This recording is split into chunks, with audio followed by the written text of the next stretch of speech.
Hello out there, and today's video is a very exciting one because today we are counting down my top 10 knives of 2020, the best of the year. Really pumped to do this because it has been a really great year in terms of knife releases, at least in my opinion, and I've really had the opportunity to get so many great knives in my hands to check out over the course of the year. We'll be going through a lot of great ones today. What you have in front of you right now are some of my top knives from the past years that I've done this. Up here we have the Sage 5, we also have the Case and Southern Grind CG01, and then we have the Steel Will Shaola, which is last year's #1 winner. Great EDC, and one of the things that this shows you gets me right into the parameters of some of the different things that I have going on that help me compile my list. The first one is there's no pricing tier. So the best knife of the year could be a $50 or $60 knife. It could be a close to $200 knife. It could be more expensive, less expensive.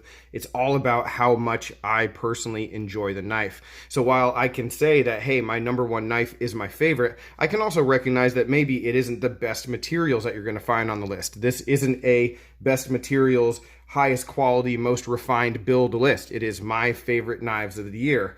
And also, you also got to keep in mind that there's a lot of knives that came out that I didn't get my hands on. And there's a lot of things that people have said have been really great that I only know secondhand. So I can only judge the stuff that I get into my possession and into my collection. So obviously keep that in mind. This is going to definitely be extremely subjective. Other stuff to keep in mind, I only let things get on the list that are widely available. And so there are some great knives like the TRM Atom and Neutron that I got to review this year that I don't put on the list because I want the person who watches this to be able to go and purchase the knives that are on here. And if you cannot readily get them, then it makes it more of a limited thing. It makes it more of a small batch thing and isn't necessarily what I'm shooting for in this kind of video. One thing I've changed from previous years is that knives that are no longer in my collection are still eligible this year. You know, just with the way things have gone and budgeting, I'm not able to keep everything the way that I have in the past. So there might and might not actually be knives on this list that I've moved on from. Okay. The other thing about it is that limited runs and limited variations are not usually going to be on the list. The only exception is if, let's say, this CRKT CEO were to make the list, it would be the first time that a CEO has been on the list, and that's why it's eligible. But if the base model had been on the list earlier, then I wouldn't have this one on the list as well, if that makes sense. So talking about the model, not just the variation. All right, and I really think that is it. That's really everything I've got in terms of the parameters. So we're going to get started with a lot of honorable mentions just because as much as I tried to narrow it down, 10 was just not enough. So there are a few knives that didn't make the list that I really enjoyed that I want to give pretty big shout outs to. We're going to start with a extreme budget knife. This is cheaper than any other knife on the list. This is the Kershaw Airlock. Really enjoyed this knife. Very functional, about $20, and for this price point, it's hard to find anything that's better than it. I really liked the way this knife performed. I beat up on it a whole lot, did some cut testing with it, and was very impressed, even though it is sub 8 CR level steel. I think it's 4 CR 14. And also, guys, I'll link as much as I can to my videos of these knives down below, so check them out if you like, or just do a search. You can see my full take on most of these that I have reviews for. All right, so this is definitely an honorable mention. Let's bring back that CEO. For a while, I thought this would definitely be on the list. I didn't ever have a CEO before this, so again, that's why it's eligible. Really like this knife. A little bit unique in this Richard Rogers design. Very nice gents piece, but very long. Pretty darn good at cutting too. It's relatively thin. It's not ground particularly well, but the stock is thin enough that it still cuts and slides through a lot of stuff very easily. Really classy look on this particular version, but all of them are just good looking little knives. One that I was surprised is not on the list is this QSP Penguin, and the reason for that is the micarta scale is one of the best scales that I put my hands on over the course of the entire year. I mean, it is just really neat and a great budget D2 blade. Pretty well built, so it's starting to change my opinion of QSP in that regard, because I have had some QC issues with them before in the past, but this knife definitely has put them back into a different positive light in my mind. So great job by them on this. here's one, the Kershaw Nord, which I really enjoyed as well. D2 blade, nice big folder. Just too many other great things, even from Kershaw, for me to get this one on the list. Two more honorable mentions. The CJRB Rhea, which I've talked about really enjoying, but I just knew there wasn't going to be room for it on the list here. There is a nicer, more like high-end version with better materials than just this G10, and I believe this is, what, 12C27 end steel. For me, those materials work just fine. It's not really about that. Again, it's just a really crowded list this year. And last but not least, this knife is awesome. The Protec Godson. Really have enjoyed having this in the short time that I've had it so far. Full review will be coming on this knife eventually. But yeah, it's really just a matter with this one not getting enough time with it quite yet for it to really resonate with me all that much. All right, so now we're going to get into the actual top list. And we're going to do 12 because, again, it's really tough. And number 12... going down from 12 to 1 is the Spyderco Siren. This knife, if we were just talking about sentimental value, this is probably the number one on the list for the entire year. This was a gift from my wife. There's a long story involved here that I talked about in the review. Not going to get into it too much here, but what I really like about this knife is that it is a good EDC blade with a purpose that is beyond EDC. So that's what's neat about it, is that Spyderco puts out this fishing knife, you know, that's super durable, great G10 that's super grippy, rust resistant with the LC200N steel, but it's also versatile to the extent that it makes for a very good EDC, good cutting shape. I've enjoyed having it. I've gotten a lot more use out of it than I expected. And yeah, it's not just a collection piece, even though, again, that sentimental aspect of it could make it one. So the Spyderco Siren coming in at number 12. Number 11, and this is blowing me away that this knife did not make the actual top 10. The Kershaw Highball at one point was in my top 5 of the year. This knife was a big surprise for me just because of the way that it opens. There's no real like thumb stud. There's no flipper. You just sort of have to pop it out, which is odd, but then being able to spider flick it just completely changed the game. Really classy little piece. They're doing it in D2. These are on sale right now for I think like 35 bucks. So yeah, all the people who have said, hey, Kershaw CRKT need to catch up with some of the Chinese brands with the D2 stuff that they're doing. Well, here we have it at a pretty decent price too. And yeah, this design is a great one. And unfortunately, there's just way too much competition for it to actually crack the top 10. Now getting in to number 10. Number 10 is the Tucson TS169. I do not have a review of this knife up yet. It's one of those knives that I picked up because I thought it was absolutely beautiful, and then it just didn't get that much pocket time for whatever reason. You know, just lots of other stuff going on. But more and more I come back to it, and I knew I could not make this list without putting this knife on it. It's beautiful. It's just a beautiful, elegant design. The symmetry is just fantastic with the way that the knife looks the same at the front and the back. When you flip it over, you take a look at the clip. The clip has the same symmetry and the same look as the scale. I mean, how neat is that? And Tucson, they've got to be a brand that I just need to get more into them. And the problem that I have with them is that there's so many that I want to try out that I don't even know what to pick. And I was able to pick this one up from my buddy Stasa23. And I'm so glad that I did, because it's made the way you expect a Tucson to be made.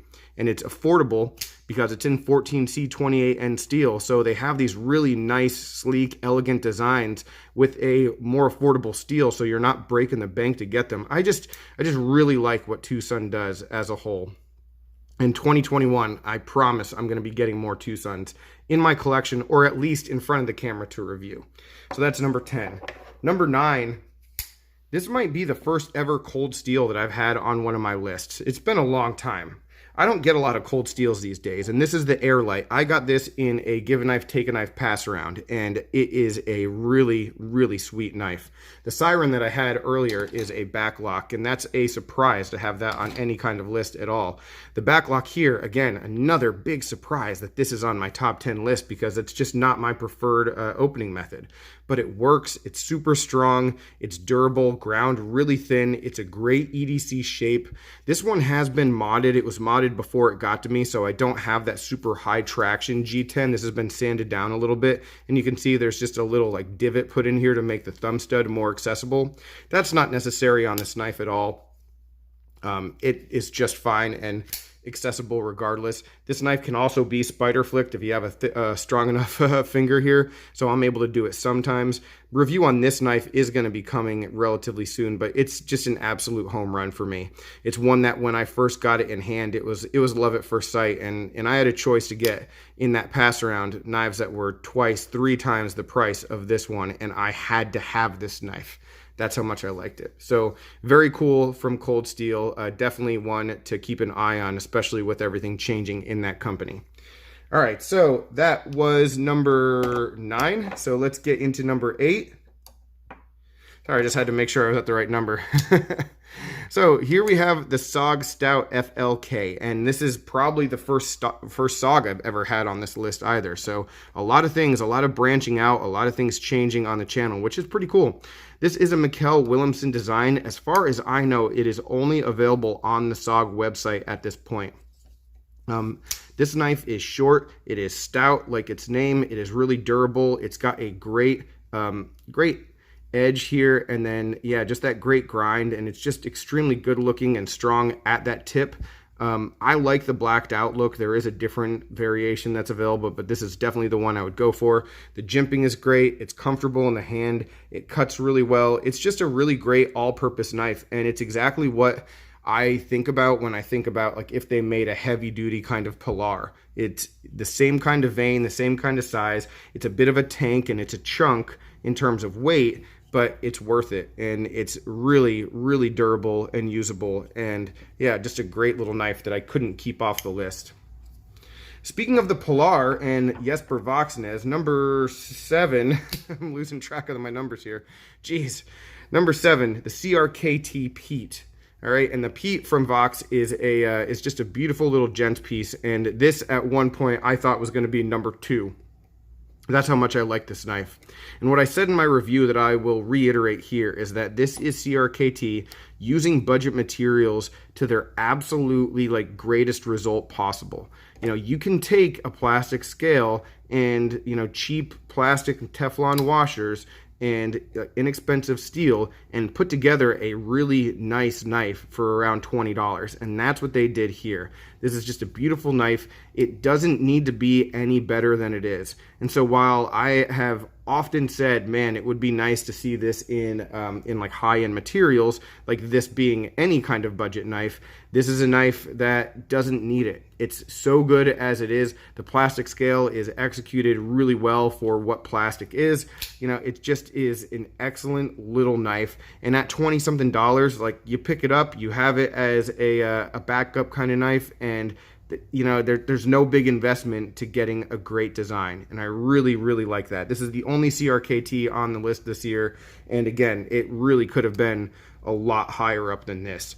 Problem with the list, especially as we move on forward into number 6, is that all of these knives are just exceptional in my opinion, and here we are with number 6. It is the Spyderco Estew.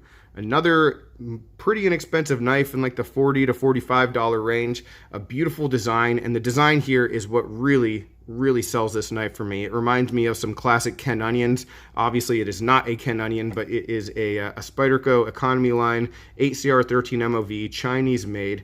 The big bummer about this knife was the clip, which I hated, but I did have this Benchmade Lynch clip that I was able to swap out. Even with the stock clip, this would have been on the list just because the design is so good. And this is one of those knives where, man, I know that if Spyderco put this in a higher end material, higher end scale, or maybe higher end steel, that they'd sell a shit ton of them. As it is, I think it's done pretty well for them in the market. It's just a good little liner lock. Nothing too fancy, nothing over the top, but just a nice design for an EDC knife that is in the economy line, but not super overbuilt and not large the way like the Tenacious and the Efficient could be thought as. So really good stuff from them. All right, top 5. Here we go. Number 5 is the Benchmade 945. So this is a knife that a lot of people asked for a long time. It's finally come out, and it delivers. It is, for me, possibly a better size than the 940 or the 943. It's a, you know, sort of right in my wheelhouse as someone who loves the mini griptilian. It's a great knife. It's a great, great idea, I guess, in terms of making the first one of these just a different kind of color scheme and variation than any of the other knives that they have out there. Having it black on black with the blue accents is just really nice. It gives it its own unique personality. Certainly, I'm sure we'll be getting you know, new variations of this in the future. This will not be the only 945. I'm quite certain of that. But yeah, as it is, just the look of this made it stand out from some of the other stuff out there, and yeah, gave it its own identity. Functionally, it's fantastic. It's a little bit better cutter than I expected it to be, and yeah, just a really, really nice knife. So this knife is number 5, and I will be doing a comparison video down the road. Maybe even a cut test video down the road between this and number 4, because they are pretty similar size-wise. But for me, the Kershaw Launch 11 is just a little bit more appealing, and I just really like this knife. Certainly, if you're looking at the materials and you like S30V and G10 on this one, you might put that higher than the Launch 11. But for me, I love the aluminum. I love 154 CM, or this is actually CPM 154, so the powdered version of that steel.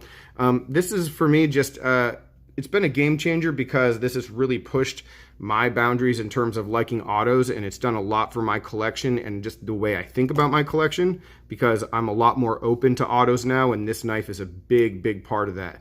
You know, it's a great EDC. So many of the other launch lines, launch knives in the line were either like super small, like Cali legal, or they were like really long and just not really my thing.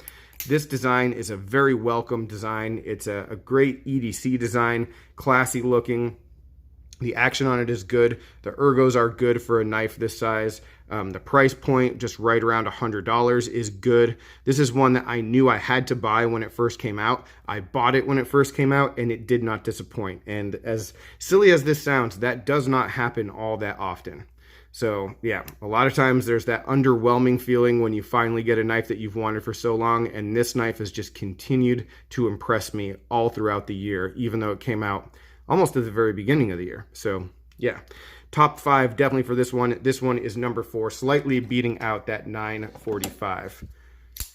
Number 3, we have the Benchmade Mini Presidio 2 with the CF Elite scales. So this knife very well could have been the first Benchmade to be my top knife of the year. It really could have. It's excellent. The upgrades between the Mini Presidio 2 versus the Mini Presidio 1 are just, they're awesome. The elongated total length, the more robust blade shape, the smaller little ramp here to make it more ergonomic. It's just a great EDC knife that doesn't get appreciated all that much. The previous version in aluminum didn't make it on my list because I'd sold it and forgot about it. And so yeah, it didn't make my list last year, the aluminum one though, but that was a great knife. But I think this CF Elite scale, although it is really just a plastic, it's perfect for what this design is.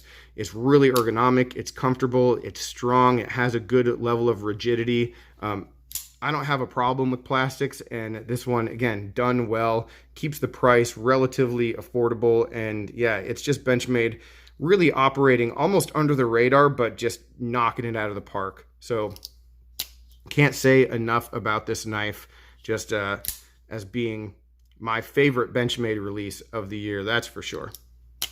Number 2 is one that came out late last year. I knew I had to have it, and I finally did, and man, it's wonderful. This is the Hogue Deca. The Hogue Deca is a design from one of my favorite designers of all time, Alan Olishewicz. And Olishewicz does some designs that are sort of just out there and super creative, but not really the best EDCs.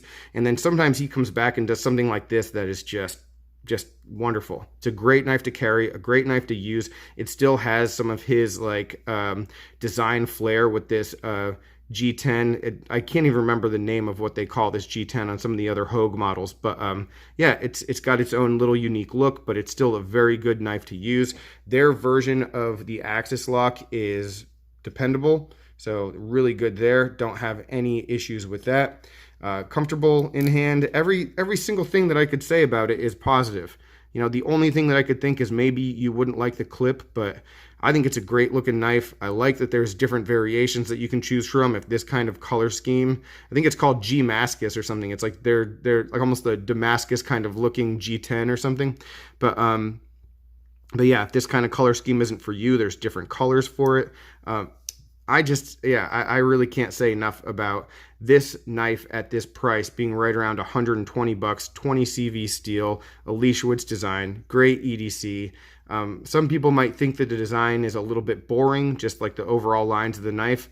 But when the knife is built this well and it's this, for me, just overall level of cool is so high, then yeah, if it's a little bit plain, then that's just fine. And it's one that, you know, maybe the new thing that comes in the mail is going to knock this out of my pocket for a while, but this is always one that I will return to. That is for sure. All right, guys, and now we are down to the #1 knife of the year. And what I'll say about this knife is that from the moment that this knife entered my collection, from the first time that I held it, I almost already knew that it was going to be near or at the top of the list. And once I had thought, no, this is my favorite knife of the year, that never wavered throughout the entire year until now. So here we go. #1 is the Steel Will Scylla. This knife is so freaking cool. And it just did so much for me when I picked it up. So I got this knife. The story of this knife is I got this knife in the Apex Pass Around group, right? And Apex Pass Around group helps me check out a lot of knives that I wouldn't be able to afford or just wouldn't know about in general, you know, without being able to get it in my hands that way. I was the first person to get this knife in the pass around, and I just started using it and was blown away by just how much I enjoyed it, that I just used it to the point where I needed to buy a new one for the pass around because I had made this one mine. And that's how it was. And I just keep coming back to it all year long, and I just keep liking it more and more. I think the lines of the knife are just really, really beautiful. It's a great knife to use, as I already said, but it has this innovation and this one unique thing that makes it stand out, that, you know, it just makes it so much fun to open and close, that it's almost a front flipper, but it's a thumb stud. It just, yeah, it gives it that unique trait that nothing else has, that no matter what happened over the course of the year, I kept thinking, well, it's not the Scylla. You know, I don't feel the same way about this knife, whatever it was, as I do about the Scylla. That's how I felt every time I got a different knife in hand. And yeah, I mean, this one, man, it makes me think that I'm doing something wrong by not getting more steel wills in hand, because last year there was a knife in the $50 to $60 price range that won my favorite knife of the year. This year it's the same exact thing happening, and yeah, you could look at this and say D2, and you can say it's G10, and that there are a lot of knives on this list and on other lists that are much maybe better built and with better materials in the USA, all that crap. And I understand those arguments, guys. I'm ready to debate them and and talk with you about them in the comments. I understand. But at the end of the day, I make a decision based on what knife resonates with me the most. And from the time that I got this knife, I knew that it was special, and that level of special has not diminished at all throughout the year. So that is why the Steel Will Scylla is the #1 knife of the year for the channel JT's Knife Life. And it gives Steel Will back-to-back winners, which is pretty damn impressive.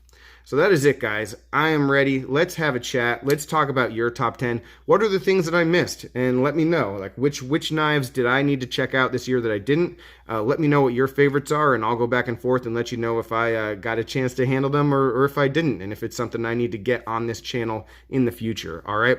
I really appreciate all the support. I really look forward to it. Also, guys, if you are watching this the first day that the video came out, I am planning on doing a live video either tomorrow or the next day where I sort of talk about this and have a discussion and go through some of the choices that I made and why I made them. So, all right.